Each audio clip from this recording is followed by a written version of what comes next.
So for those of you who are new here, my name is Michelle Crisafulli. I am a 17-year veteran teacher of first grade in Central Florida. Today's video is all about setting up for guided reading. I can't do a plan with me guided reading just yet, but I am going to do a setup, show you how I get things together, what it's going to look like, and give you guys some news while I'm setting up. So let's get started. Hi guys, so it is our break time now. My kids are in art. You ever have one of those days where it just seems like your door is just constantly swinging open?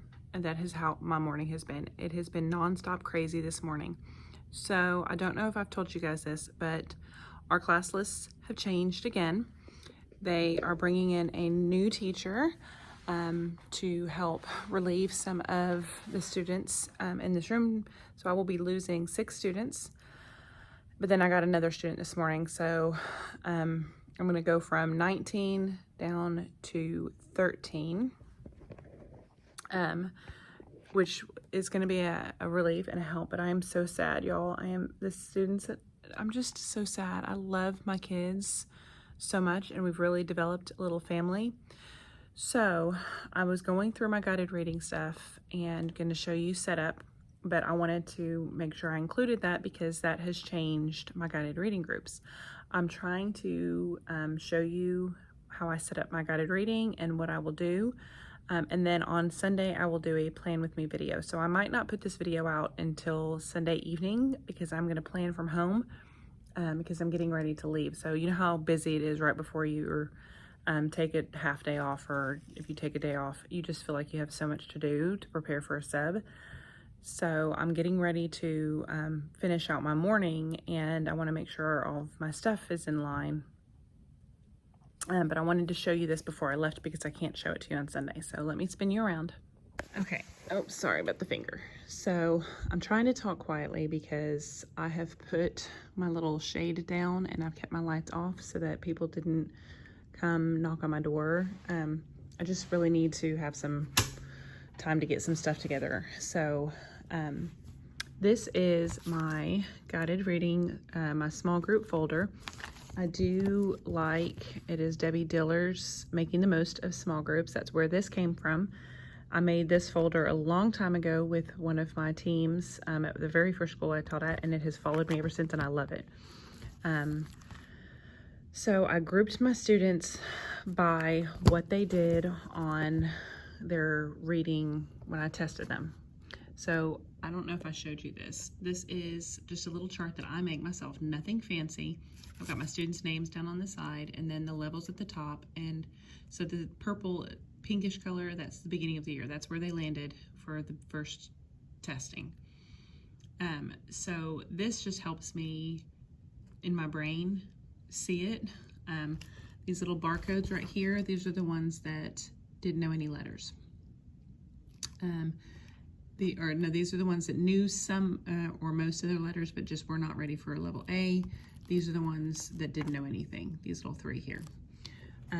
So when I come to this, according to our district, by the end of first quarter, students should be a level E. That's a little higher than I've ever done. I've always had my kiddos around a level D. So that's just slightly higher, or a DRA 4 at the end of first quarter. So, and I think right now that that's a little bit more realistic because of the situation that they're coming from. But I just separated them out. So I put my kiddos' names on sticky notes, and obviously I took those off. So I have 4 kiddos here. I think I have 2 or 3 here. No, I have 3 here, I think, and then 2 or 3 here on blue because that's my higher level.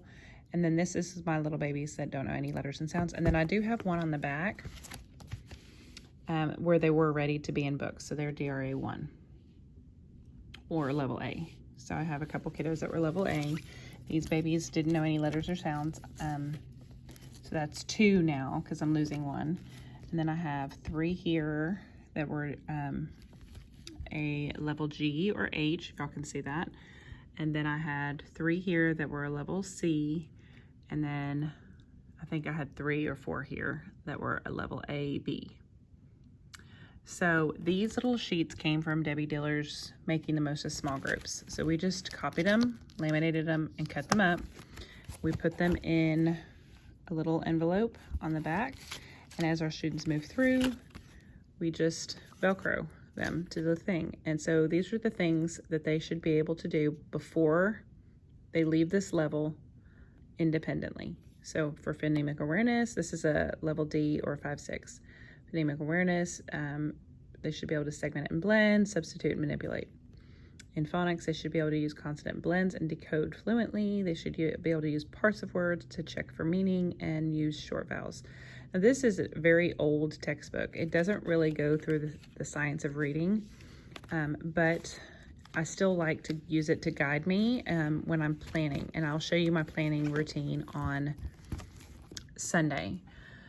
So again, I put my kids on sticky notes. I just have this. This is just a file folder that I glued strips of paper down to.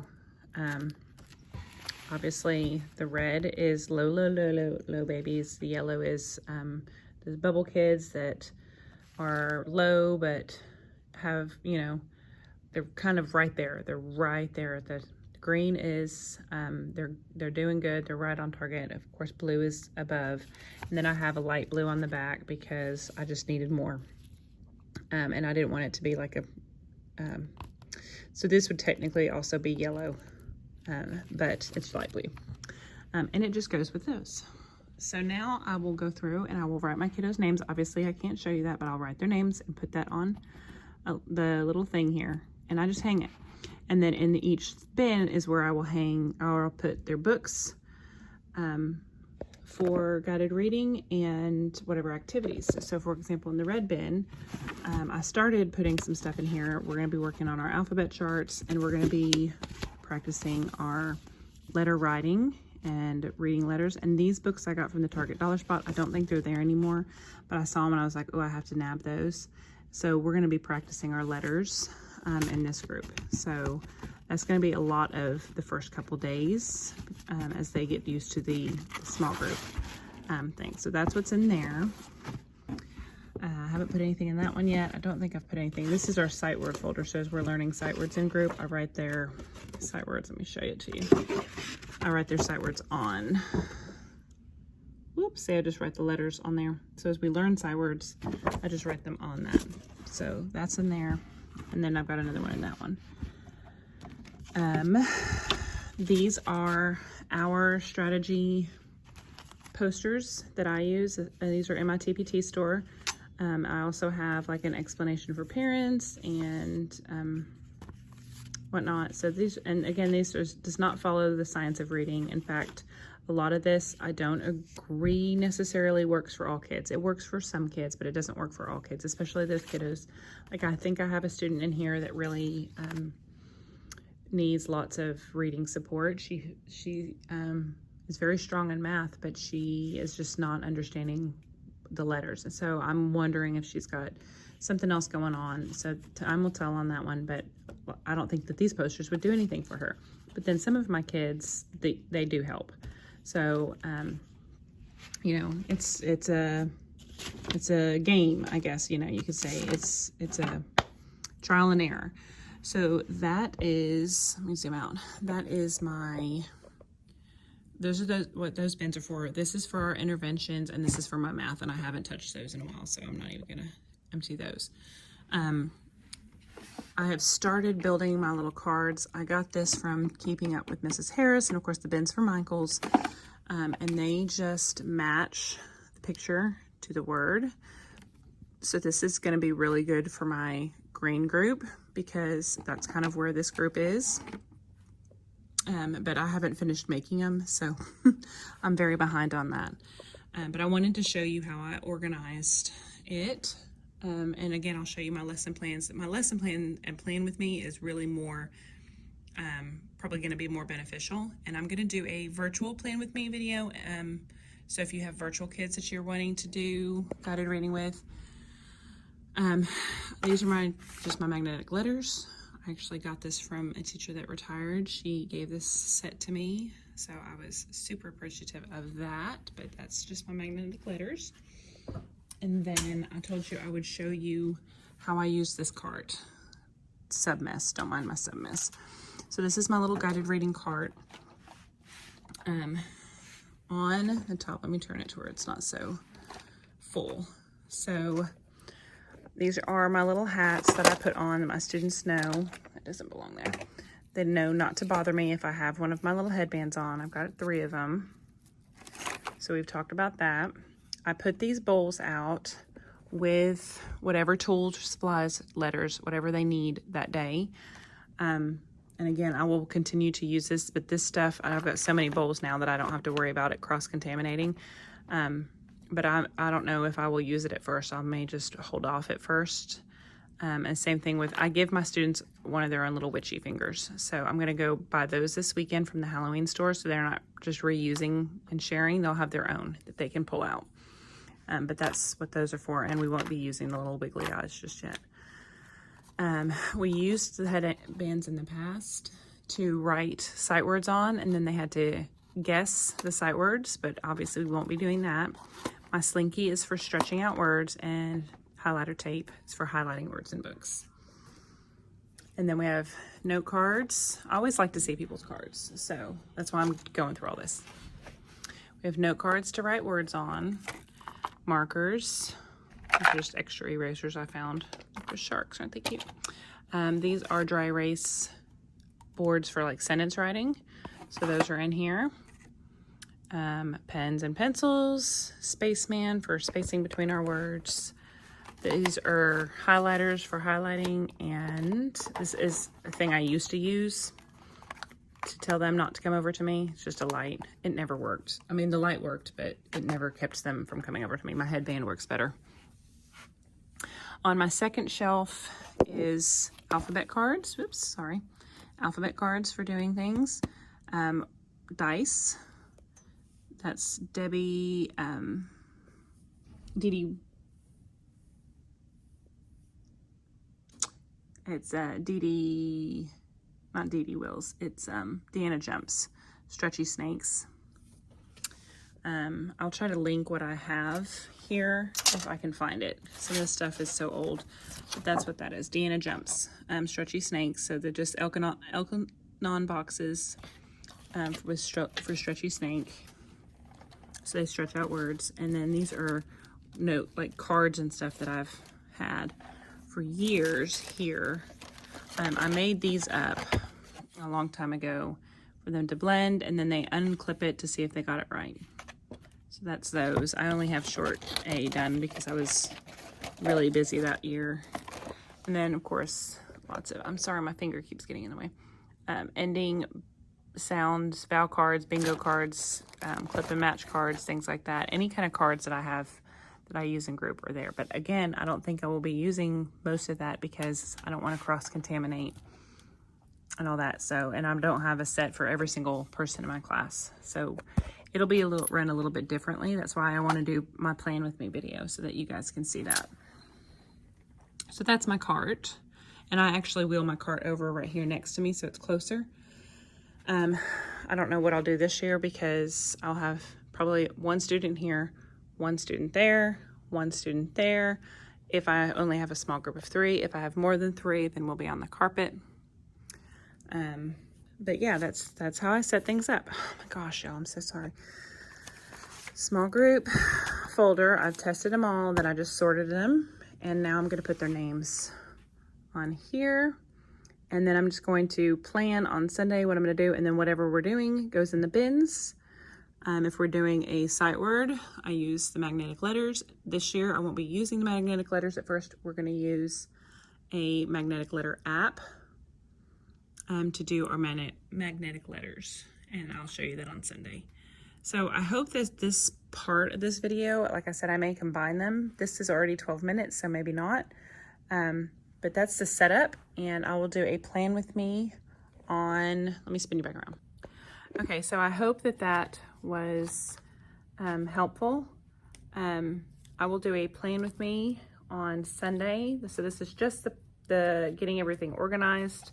The good thing about my system is, sorry, I thought somebody was knocking. The good thing about my system is that once I got it organized, I use the same type of system every single year. Nothing really changed, so it was super easy. I had it set up, and every year after I tested my kids, I just bam, put their names on the cards and started loading their things with what we were doing for the week, and then that's it. They usually take their books home, but this year that's not going to be happening unless they are doing it virtually, and I will show you some really great virtual options for guided reading on Sunday. So I hope that was helpful. I don't know if I will attach this video with the plan with me and make it one long video, or if I will have two separate shorter videos. So we'll see. And with that being said, I'm gonna get out of here. I'm gonna go pick up my kids and I'm gonna finish up my morning, and I'll see you guys on Sunday. Bye. Guys, so it is Monday now. I actually filmed last night my guided reading lesson plans, but then I went to go put the footage together just a little while ago. And the footage for the online version is completely black. So the entire video, I don't know what happened. It shows up in the preview of my thing that it's there, but then it's not. It's all black. So that video had to get trashed. And then I went to go put up the paper version, my face-to-face online lesson plan. So it was like video number 2. And that video was turned sideways. I didn't realize that my camera was sideways. I guess it was just meant to be that I didn't put up a video last night. So I apologize. It kind of worked out because we had such a crazy day today. We didn't even get 2 guided reading groups because of the changes with the students and then moving rooms. It happened right after our specials time, which would have been when I go into guided reading, that would have been that time.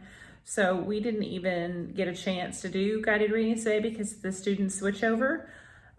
So I'm gonna power through it. Tomorrow we're gonna start guided reading groups. I'm gonna show you the new updates in my notebooks. I'm gonna show you my notebooks. And then there's gonna be a second video that comes out that's gonna be all about my online guided reading groups that I did, like how I set it up in the spring. So if you are doing online, this might give you some ideas of how you could do online guided reading with your kids now. But I did that in the spring, if that makes sense. And it would have been what I would have done had I been a online only teacher. I know that a lot of schools that have started online are now segueing into face-to-face. So hopefully if you are in one of those areas, you're getting to go back face-to-face. I definitely feel more comfortable after having 4 weeks now face-to-face.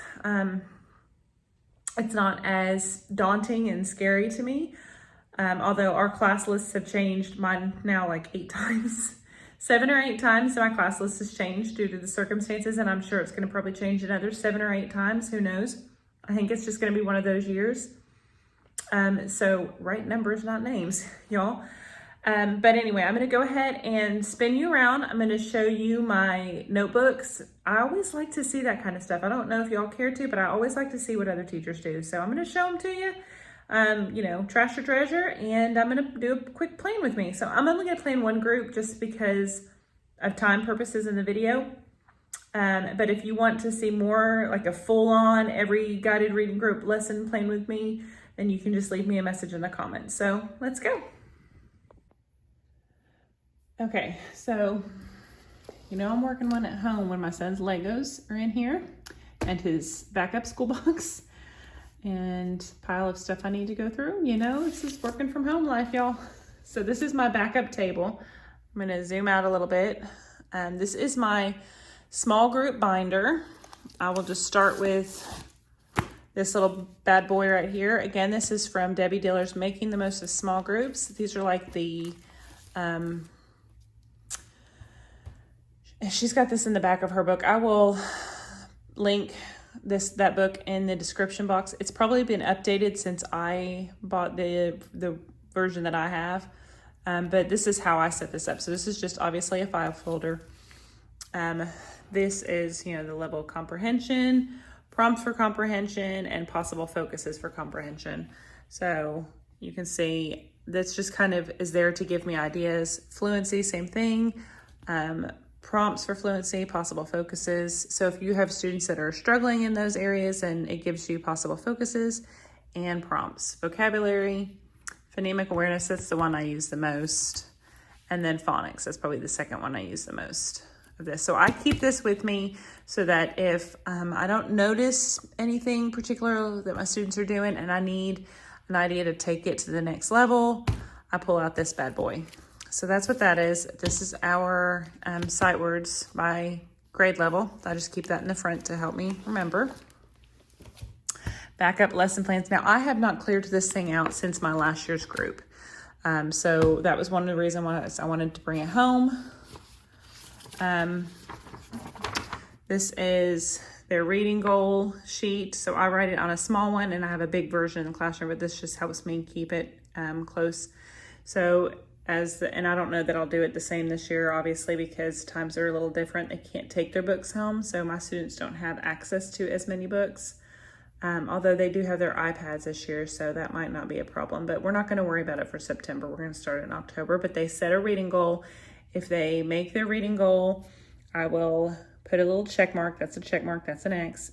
If they go above it, I will write the number. So she set her reading goal at 15. She actually read 20. I don't know if you can tell that. So she met her reading goal, and I have different prizes for that. Word arc activities for emergent levels. These are just more ideas, things that, you collect over time that you need. Reading logs. That's an old reading log. I don't even use this one anymore. This is the syllables, posters, so open syllable, closed syllable. I think the other ones are at school. Sound boxes, alphabet charts. There's the other ones in the back. So that's what's in there. So it's just basically a bunch of stuff that I've collected. These are reading logs. This is a big pack of reading logs and stickers. You always got stickers. You're a teacher if you've got a sticker piled up in every random place. Blends and diagraphs, charts. Then I've got these little pocket things to put random things in. More idea things. This actually came from Shaping Literate Minds by Dorn and Sophis, or adapted from Linda Dorn's Comprehensive Intervention Model. So that's what all of these are from. It's actually when I took Ella in Arkansas, I got that. Of course, it's just a correlation chart. I've always done DRA with my baby, so I grew up, y'all. I grew up as a teacher, knowing and like really knowing DRAs. I used to level book rooms at various schools, so I knew the DRA levels inside and out. And then I came to this school, and this is a school that I have ever been at, first school I've ever been at that has strictly used Fountas and Pinnell, so the letter levels. So that throws me off every time. Throws me off every time. And the reading recovery, I think, is kind of gone now. I don't know that very many schools use reading recovery levels anymore. Leave me a comment if your school still does. So these are my groups. I keep the guided reading checkouts before. So their names would go across the top, their books across the side, and then when they brought the book back, I would check it off. And then when I took the book up, I would highlight it, I think. I don't know why these aren't highlighted. Maybe I started doing something new on that. And then I would write, these are like little anecdotal records. I just had each student's name on a card, and I would write things that I was noticing that they needed help with. So all of this stuff has to come out, y'all. But that's what's in this notebook. It's just the same thing for every grouping, and these colors match my bins in my classroom that you guys saw. So that's that notebook.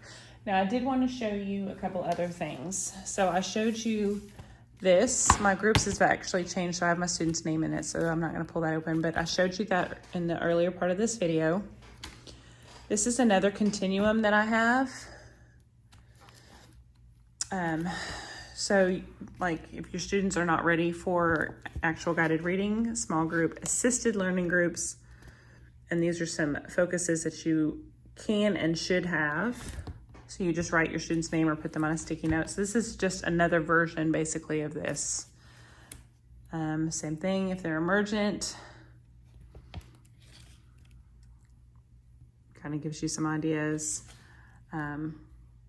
So DRA level 1 through 3, this is really old.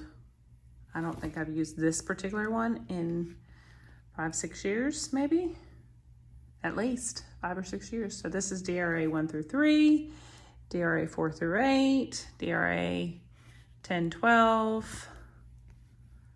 DRA 14-16, 18 to 28, so transitional. And then it moves on 30 to 38, 40 to 44. And so these are all, it looks like from Shaping Literate Minds, all of these little charts. But like I said, I haven't used this one in a long time because I just found this one for my organizational brain better. But I wanted to show you that one. So it does give you the resources there if you guys need some ideas. So I did bring my lesson plans home that I had started yesterday, and I'm gonna just kind of walk through those. And then this is my guided reading folder for online learning in the spring. So this is what I would use, and I will show you this in detail in my online planning notebook, but I might switch out some of my colors here because these dividers are much nicer and better than those. So I might do some switching out here in a second. But I'm going to go ahead and do the plans and get that set up, and then I'm going to clean out my notebook. So I'm going to try to make this work where I'm clipping you up here on my thing without turning you off. And I don't think you're centered very well. I know the light's not great in here. I do have my ring light on, but it's off in the corner. So I'm trying to get as much light as I can. Y'all, let me tell you this story while I'm moving my ring light. Let me move my ring light over. So my daughter was homesick today, and real quick story. She calls my husband because there is somebody trying to break into our house. No lie, it scared me half to death, y'all. It scared me half to death because, you know, you got a teenager that's home by herself. She wasn't feeling well. She wanted to stay home. So she did online learning today, online classes today. And if she hadn't been here, would the person have succeeded and broken in? Like, I mean, thank goodness my husband was working right down the street, so he was home within like 5 minutes. The cops were here within a few minutes, but how scary is that? Just makes you wonder.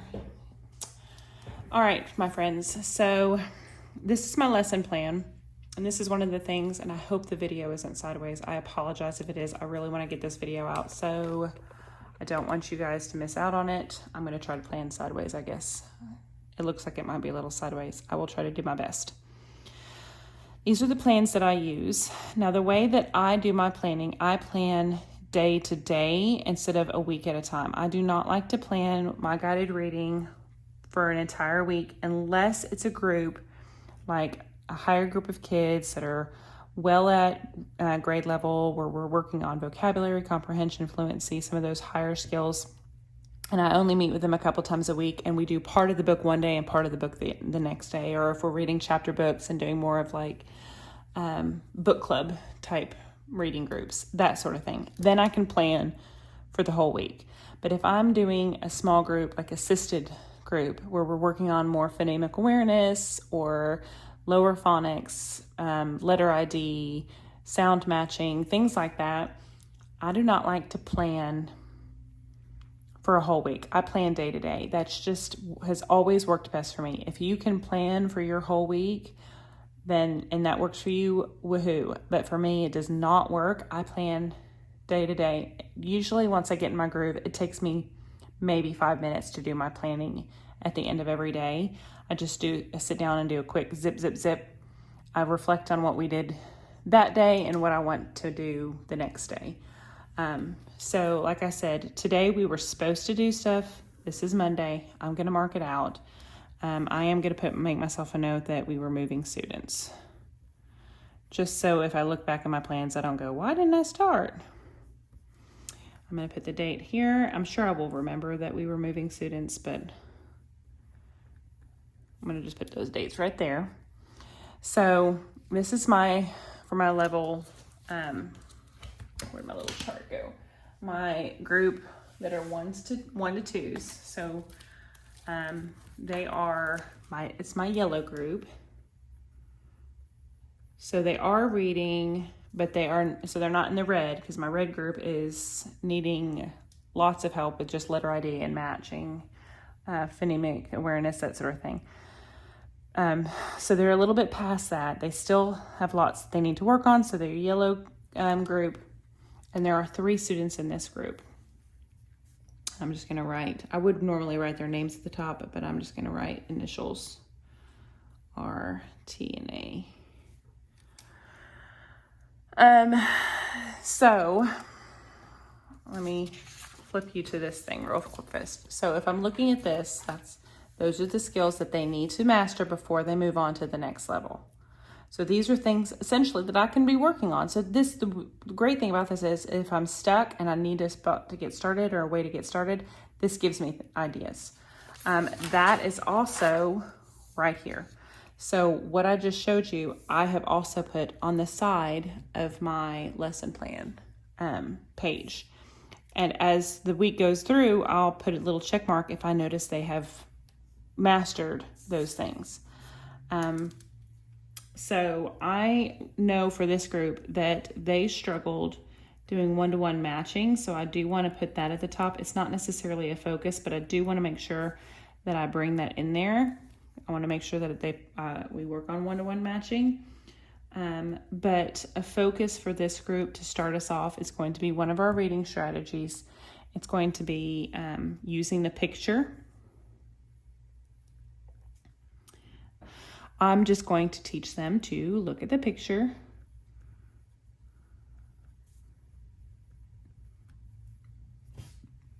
and use the beginning sounds. So that might be too much of a focus. I'm not going to write that in there. We're just going to focus on looking at the picture because their books, are so picture supportive right now. The book that we're going to use is called The Big Cat. Let me pull it up for you on my iPad. It is on Reading A to Z. I am using a lot of digital books right now. As I drop my iPad, y'all. Oh my gosh, I hope that didn't break it. Nope. Okay, so I'm going to pull up. Where are you?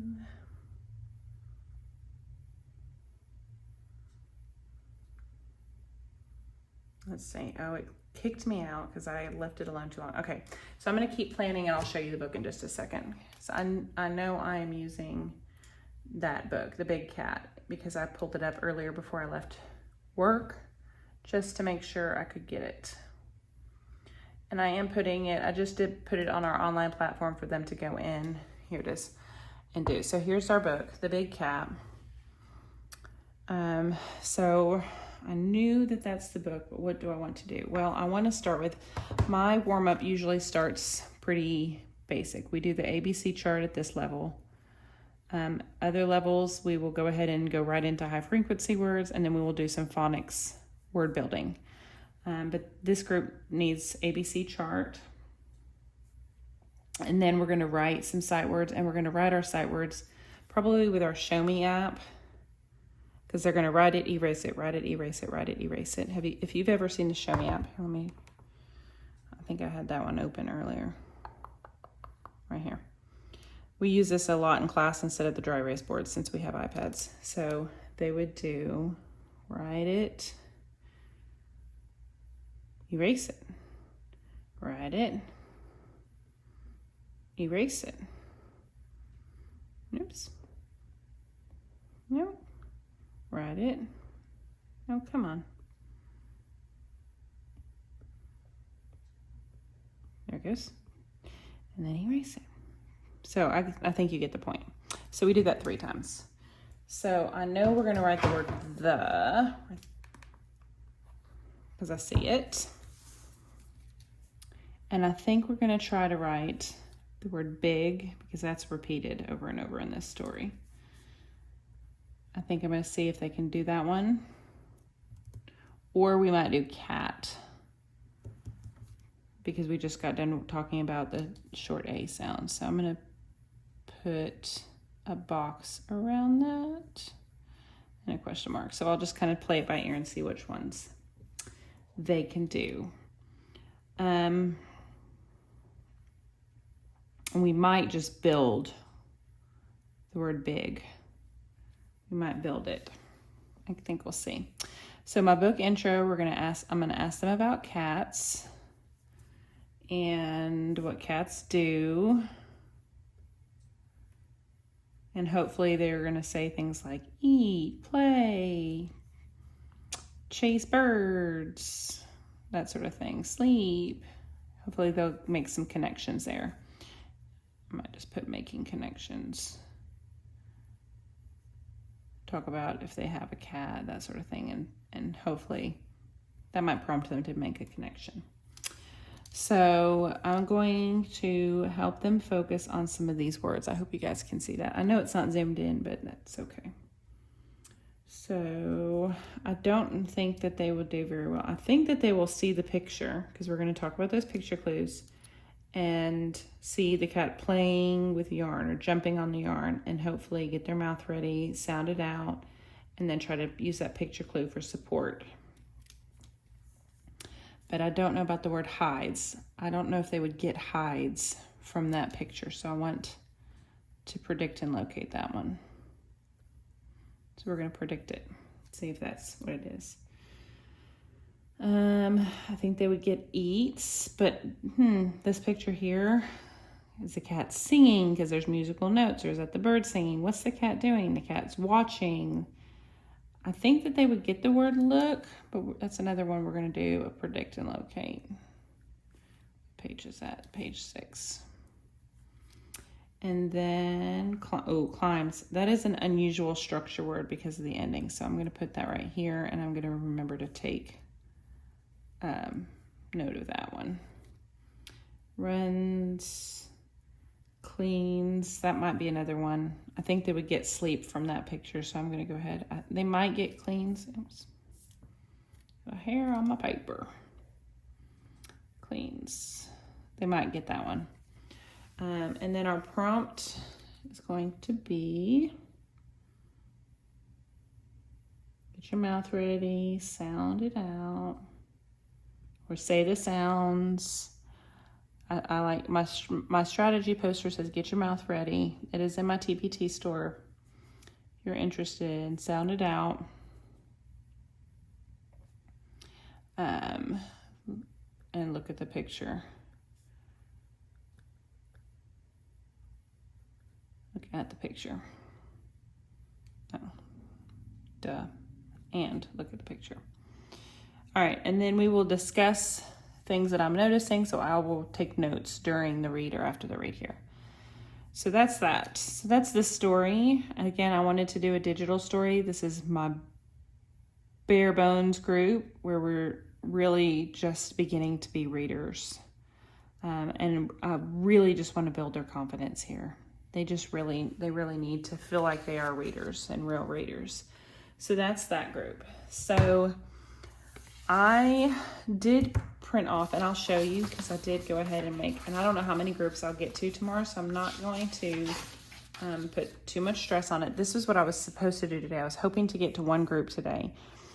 I was going to do letter ID. This is my my babies that don't know all of their letters. I only have 2 in this group now because my other one went to another room.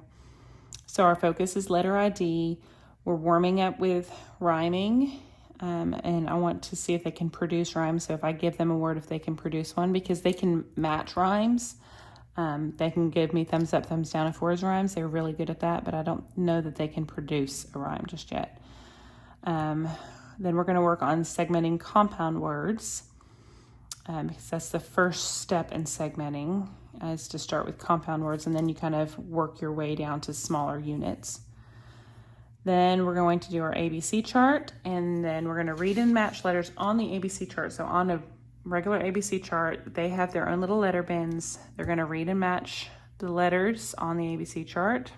So this will kind of give me, I already know based on my ESGI what letters they do and do not know, but I want to see if over the last week and a half since I tested them on that, if they've picked up any additional letters. So I just want to make some notes there. And then we're going to do this activity. This is what I pulled up last night. Letter matchup. So they will match the lowercase to the uppercase, and they'll do this in their little guided reading notebooks that I give them tomorrow. And so that's that group. And then I'll write down some reflections. And I made myself a note to pull up some letter ID centers, which is what I was working on earlier, because that group can't do some of the other centers that I have. So that's that. So that's that group. So I'm going to clean out my notebook. Let me take you guys off of this. It just feels so late in my house, y'all. It is only 8:45, but everybody in my house has gone to bed, including the teenager, which she wasn't feeling good, so that's kind of probably why. But it's so quiet. It makes me feel so late. My ring light is like right here. Can y'all tell? It's so bright. So that is just a glimpse into how I plan. Again, I will just plan day by day. I'm gonna go ahead and finish my plans for tomorrow. I don't think on the first day of rotating and the first day of doing this, I'm gonna get through my groups like I want. Plus, I have to revamp my schedule because our lunchtime changed when we added a new face-to-face teacher. So my whole schedule in that segment of the day, I think I need to revamp. So I may end up having centers in the morning and then doing most of our reading block when we come back from, I think I'm gonna have to do that, 9:15 to 10:15. Anyway, so I'm gonna finish planning for one more group in hopes that I can get to that group. And if I do anything, I will insert it here. But if not, then I'm going to go ahead and refilm my digital version of how I would do guided reading. I gotta get away from that light. I'm gonna refilm the digital version of how I do guided reading. So that will be in another video shortly after this one. So there will be hopefully two videos back to back. Hopefully, if YouTube cooperates tonight. So with that being said, I am off and I will see you guys tomorrow. Bye.